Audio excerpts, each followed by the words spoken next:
이론도 같이 정리를 해드릴게요. 우리가 단기순 이익이 생겼을 때 단기순 이익이 생기게 되면 단기순 이익은 결산해서 우리가 장부를 마감을 하게 되면 자동으로 얘네들이 붕괴가 원래는 생겨요. 아시겠죠?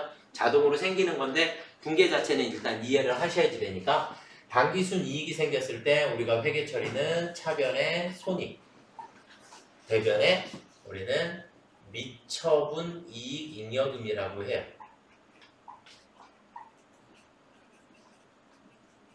미처분 이익 잉여금. 필기를 하셔도 되고 사진을 찍으셔도 됩니다. 아시겠죠? 네, 필기하시는데 시간 너무 쓰시지 마시고 아예 그냥 찍어 두셔도 상관없으실 것 같고요.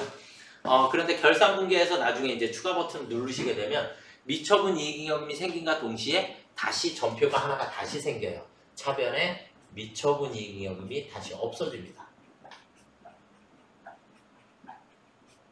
금이 없어지고 얘가 뭘로 바뀌어요?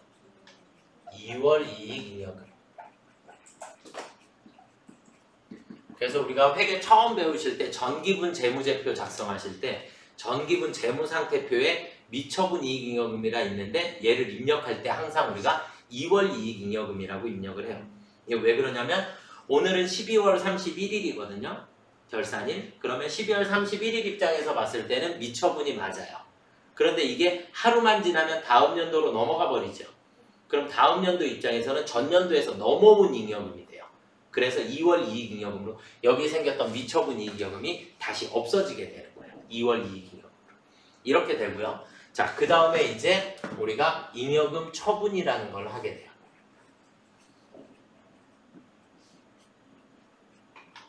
잉여금 처분. 그러니까 쉽게 얘기해서 12월 31일 날 당기순이익이 예를 들어서 100억이 생겼다. 그러면 보통 2월 달이나 3월 달에 주주총회를 해서 잉여금을 배분을 해야죠. 주식회사니까. 그래서 잉여금이라고 하는 것을 처분을 하게 되는데 처분은 항상 결의일입니다. 무슨 일? 결의일. 그래서 날짜가 그래서 우리 문제에서도 2월 27일로 주어진 거예요. 무슨 말인지 이해가 되셨나요? 그래서 잉여금을 처분을 할 수도 있고요. 이제 여기서 이제 한 가지를 제가 더 설명을 드리면 교재에 저희 이익잉여금 처분계산서가 보이시죠? 거기에 2번이 문제예요. 2번. 두 번째 임의적립금 등의 이의백이라고 있나요? 여기에 만약에 금액이 있으면 이제 걔가 문제가 생기게 됩니다. 그래서 2번에 나와 있는 2번에 임의적립금 이의백.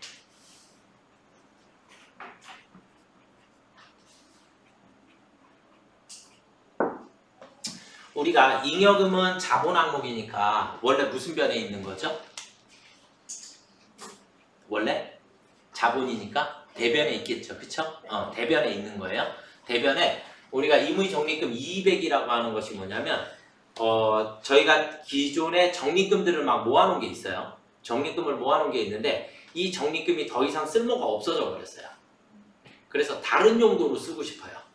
그럼 다른 용도로 쓰려면 다시 주주들의 승인을 받아야 돼요. 무슨 말인지 이해가 되셨나요? 그러니까 임의적립금 이의백이라는 표현은 임의적립금을 재처분하겠다. 재처분한다는 얘기는 다시 얘를 뭘로 만들어야 돼요? 2월 이익 잉여금 안에다가 포함을 시켜야지 되고 그리고 다시 결의를 해서 얘로 다른 용도로 또 쓸 수 있게 되는 거예요. 무슨 말인지 이해가 되셨나요? 그래서 200에 만약에 거기에 글자와 금액이 있으면 지금은 없죠. 그쵸? 여기에 글자와 금액이 있으면 차변에 삐리리 적립금이 없어지게 됩니다. 적립금이 차변으로 없어지고 얘를 뭘로 바꿔야지 돼요? 네, 2월 이익 잉여금으로 바꿔주는. 이렇게 회계 처리를 하나를 해서 다시 2월 이익 잉여금을 더 늘려준 거죠. 그쵸? 2월 이익 잉여금이 더 늘어난 상태예요. 그리고 난 다음에 이제 세 번째. 이제 이익 잉여금 처분이라고 나오죠.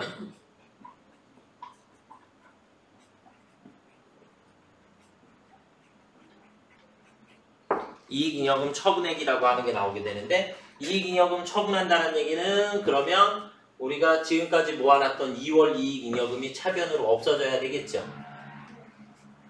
2월 이익잉여금이 없어지게 되고, 그리고 우리는 처음에 이익 준비금을 적립을 해야 하고요.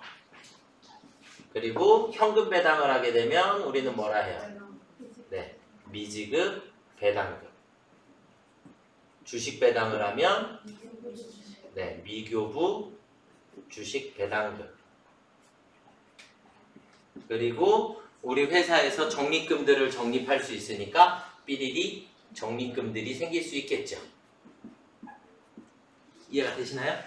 네, 회계 처리는 이렇게 하시면 되겠고, 이익준비금의 최소 적립 한도액은 얼마라고요? 네, 현금 배당의 10분의 1. 무슨 말인지 이해가 되시죠?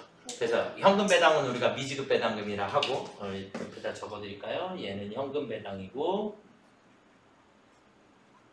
미교부 주식 배당금은 주식 배당이고. 그러니까 지금 우리 문제에서 2월 27일 날 주어진 문제는 지금 이 문제를 풀으란 얘기죠. 이해가 되시나요? 2월 27일 날은 이 분계를 그냥 그대로 해주시면 돼요. 그러면 지금 현금 배당이 얼마가 주어졌죠? 아니요.